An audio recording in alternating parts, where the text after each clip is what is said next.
Hello, আমি Aryan.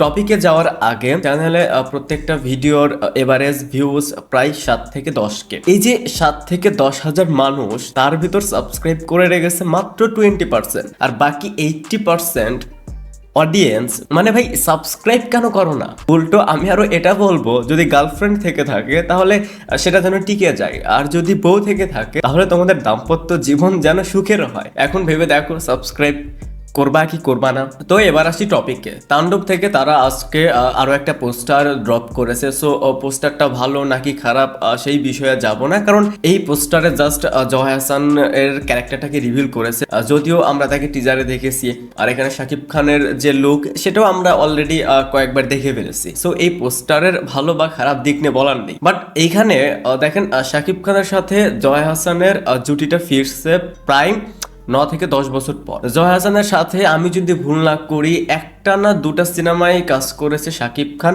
So এর পরে তাদেরকে আর একসাথে দেখা যায়নি। ইভেন এই যে তাণ্ডবে জয় হাসানের যে ক্যারেক্টারটা, সে কিন্তু লিড অ্যাক্ট্রেস নয়। আই মিন, শাকিব খানের নায়িকা চরিত্রে অভিনয় করেননি, সে একটা গুরুত্বপূর্ণ চরিত্রে অভিনয় করেছেন। এখানে সে লিড অ্যাক্ট্রেস নয়।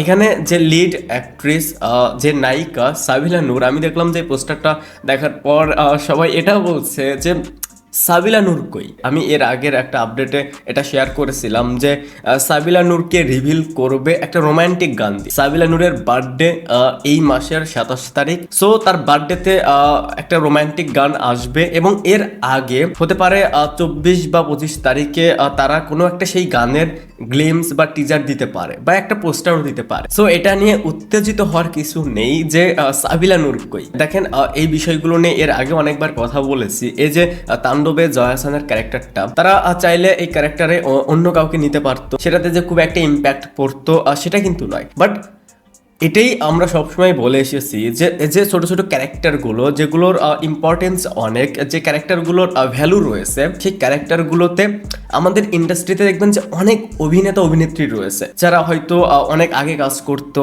সেই অভিনেতা অভিনেত্রীদের আমার মনে হয় যে ইউজ করা উচিত। আমি জয় হাসানের ক্ষেত্রে এটা বলছি না, জয় হাসানের বাইরেও অনেক অনেক অভিনেতা অভিনেত্রী রয়েছে। অনেক সময় দেখবেন যে অনেক ডিরেক্টর ভাবে যে ছোট একটা ক্যারেক্টার, হ্যাঁ সেই ক্যারেক্টারের গুরুত্ব রয়েছে, বাট এমন কাউকে কাস্ট করে যে সেই ক্যারেক্টারটা সে ঠিকঠাকভাবে ফুটিয়ে তুলতে পারে না। সো এই ক্যারেক্টারগুলোর জন্য যদি সেই পুরোনো আর্টিস্টগুলোকে নেওয়া হয়, এটাতে যেমন জয় হাসানকে নিয়েছে, সে পুরোনো আর্টিস্ট, আমি এভাবে বলছি না, বাট দেখেন এই ছোট্ট একটা ক্যারেক্টারের জন্য তাকে কিন্তু রেখেছে। সো এইভাবে যে বিশেষ চরিত্রগুলোর জন্য যদি বিশেষ কাস্টিং করা হয়, তখন সেইখানে তার একটা ভালো পারফরমেন্স পাচ্ছে, প্লাস দর্শক দেখেও সেটা তৃপ্তি পাবে। সো এখন দেখা যাক জয় হাসানের যে ক্যারেক্টারটা তাণ্ডবে শাকিব খানের সাথে তাকে এত বছর পর দেখা যাবে স্ক্রিন শেয়ারে, সেটা দেখার জন্য অবশ্যই আমরা এক্সাইটেড। এখন শুধু দেখার অপেক্ষা শাকিব খান এবং সাবিলা নূরের নেক্সট আপডেট এবং তাদের কেমিস্ট্রি, সেটা এখন কতটুকু জমে বা কতটুকু জমাতে পারে। ভিডিওটা দেখার জন্য অসংখ্য ধন্যবাদ।